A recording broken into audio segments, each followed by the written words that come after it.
So this whole virus thing's got us kind of bored, right?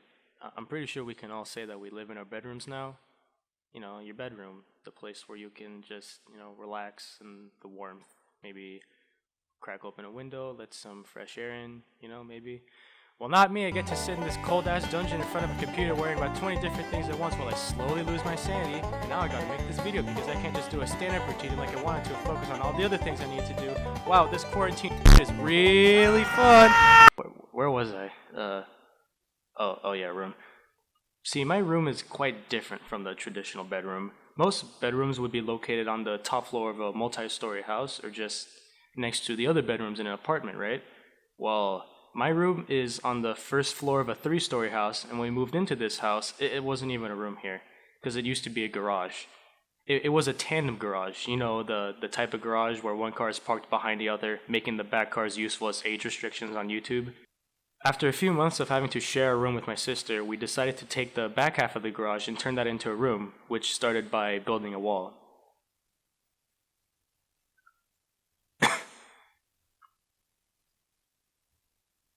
After all that, we made it look like an actual room, shelves, desk, lamp, blinds, a bed, this piano that I never use, the works. Of course, the room still has its garage features. I mean, I'm literally sleeping under the stairs.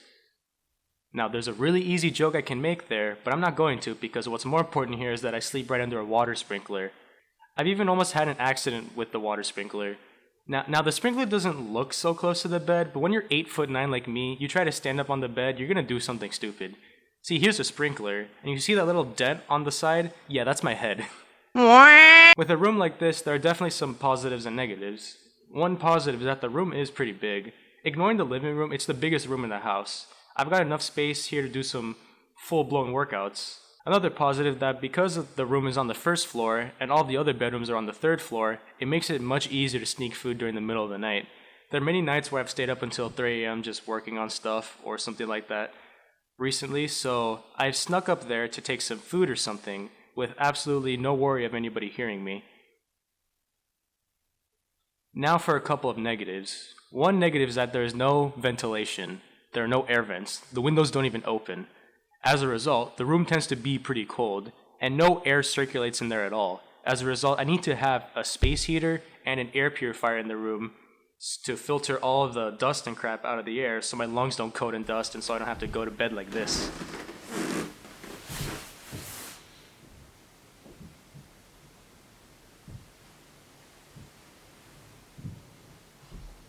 Another negative about my room is that the floor is hardwood.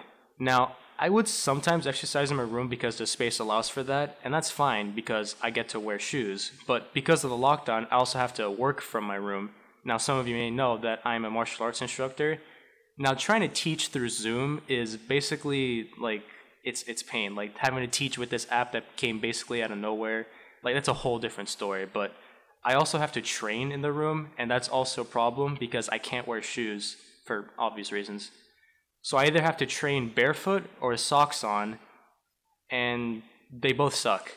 Doing it barefoot means a lot of conditioning on the cold hardwood floor with nothing protecting your feet.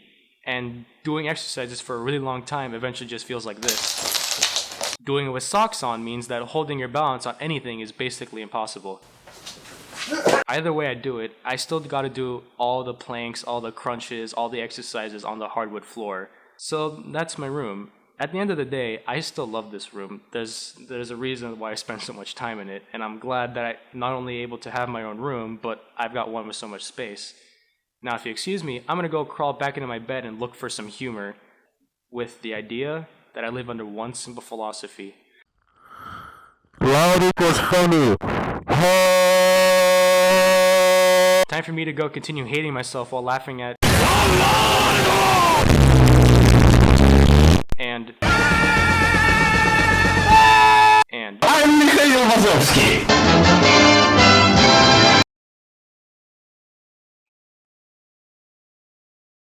Okay, so my comedic influences for this project were Gabriel Iglesias and Anomaly, a stand-up comedian and a YouTuber respectively.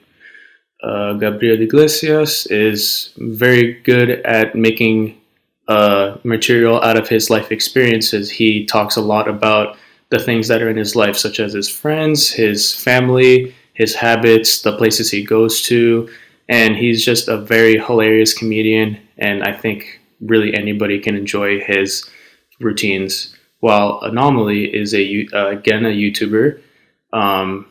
He does a lot of stupid jokes, stupid humor based on memes. So it's not really content that I would say everyone would enjoy, but personally I like it. And he's also really good at just making funny skits and really good editing. So I incorporated both that sort of skit editing and life experiences into my video.